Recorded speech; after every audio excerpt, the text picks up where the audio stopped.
continue reading in Chapter 3, Myrtle's Ultimate Mystery. Myrtle and Myrtle and Jean are in Gemini, and Myrtle's getting started asking Jean some questions, wants to know about Ruth's daily habits, and so Ruth begins talking. Okay. Habits. Well, let me think. She paused, then slowly noted. I haven't really been around Ruth on a regular basis. I've told you she goes to the Tattered Cover every afternoon. I assume she reads mysteries every evening. She watches some TV, but only after 7 o'clock. She won't turn it on in the daytime unless something's really, really special scheduled. What would be special to Ruth? Oh, let me see. Well, anything about mystery writers, of course. Anything about Ayn Rand. She's read Atlas Shrugged? I was surprised and pleased. Oh, yes, many times. Jean's face and voice edged subtle tones of impatient disgust. You don't like Rand? I noted. Narrowing her eyes in thought, Jean picked at words. I don't understand her, really. Couldn't quite get past her long speeches. I've heard she was quite an offensive person. She was a direct, get-to-the-point type of person, I agreed.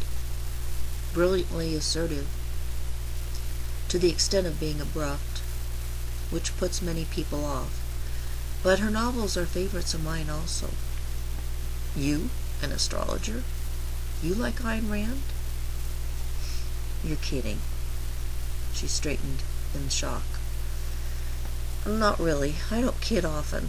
Well, I do, but not when I'm charging fees for what I'm saying, I assured, lifting my mug in a smiling salute. I suppose that's good.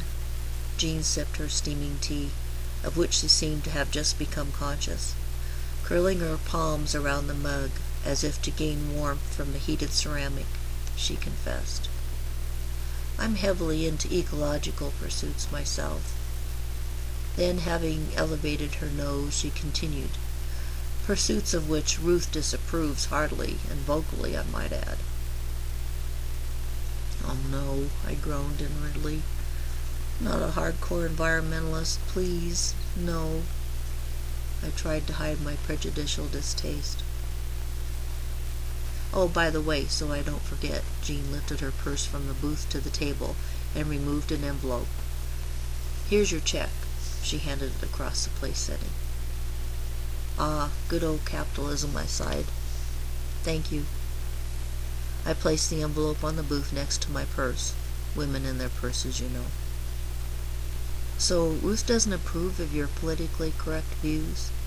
Not at all, she snorted. Ruth does her own thinking. She's the most stubborn-minded, opinionated, bull-headed. Jean halted, realizing she was getting out of control. She smoothed her skirt, then began fooling with a pearl button on the silk cuff at her wrist. Sounds like you're at odds politically, or at least philosophically, with Ruth, I summarized.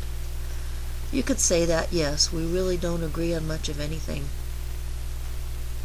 Wanting to change the subject temporarily to release the tension, I asked, can you remember anything significant happening last November 8th?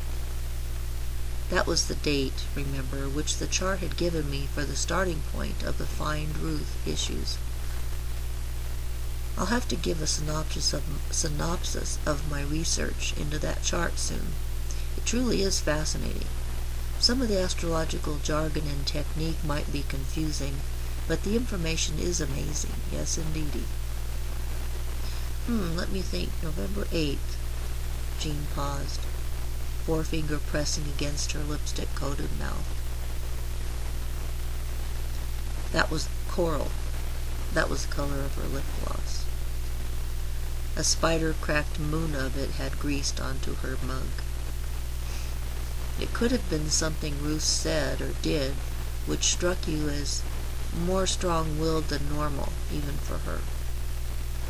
Can't think of anything right offhand. But give me a moment. At that point, balancing 2 entrees, the waitress arrived at the table. She carefully placed before me a huge white porcelain platter, mounded with dark green leaves and colorful veggie trimmings. The Capricorn Caesar, no doubt. In front of Jean, she gently set down a clear glass plate, offering the Taurus veggie, fully stuffed pita. Our responses were identical and immediate, mouth-watering, eyes wide. We shook out the heavy cotton, dark floral print napkins, which matched the menus and booths, by the way, covered our skirted laps with the generously sized linens, and lifted forks in mirrored enthusiasm. Temporarily devoid of scheming machinations, minds had given way to taste buds. In sensual simplicity, we chewed slowly and silently, almost reverently. Women do have a corner on the market of squeezing every last nuance out of a good luncheon. Philosophical differences be damned, or at least temporarily tabled during the first couple bites. It took me a few minutes to notice that she was eating the pita with her fork instead of holding it like a sandwich. I surmised she was one of those neat freaks like me, who preferred to relish her flavors separately. Leaning toward me, her elbows on the table, fork wavering in front of her face in gesture, Jean began. It seems to me, if I recall correctly, Ruth phoned me on that day. I remember instinctively looking at the calendar on the wall above my desk because Ruth rarely initiates communication with me. Yes, it was November 8th, around 3 o'clock. Dreamily lost in memory, Jean picked up her knife and cut off a bite-sized piece of the pita pocket. That change in eating habits teetered my neat freak theory off balance. Do you remember anything she said? I was amazed at how much more relaxed Jean was while eating than she'd been during our phone conversation and during our initial exchange, before we had settled into the Gemini's ambiance. No wonder affairs of state are often dealt with over large, fancy dining extravaganzas. Table manners must be one of the primary requirements of being an ambassador. Ruth's father had been an ambassador in Istanbul. Remembering this, I realized I didn't know anything about Ruth's career history. Oh yes, Jean's eyes sparkled at the memory, as the memory flooded back to her. She wanted to know if I'd finished reading Fountainhead. You know, Ayn Rand's novel. Yes, I know the book. I've read it several times. I told her I hadn't been able to get into the description of the carrot-haired skinny man, laughing his head off at the top edge of a cliff. I mean, who can identify with a lean, mean, crazy man? So what was her reply to that? I smiled, realizing how much Jean had revealed about herself with that response, and how Ruth would have sadly felt defeat. Whatever she had wanted to communicate would have fallen mutely into a barrel of lost causes. Jean continued. So, you've not read beyond the first 3 sentences? Was what Ruth had asked me then. And you answered?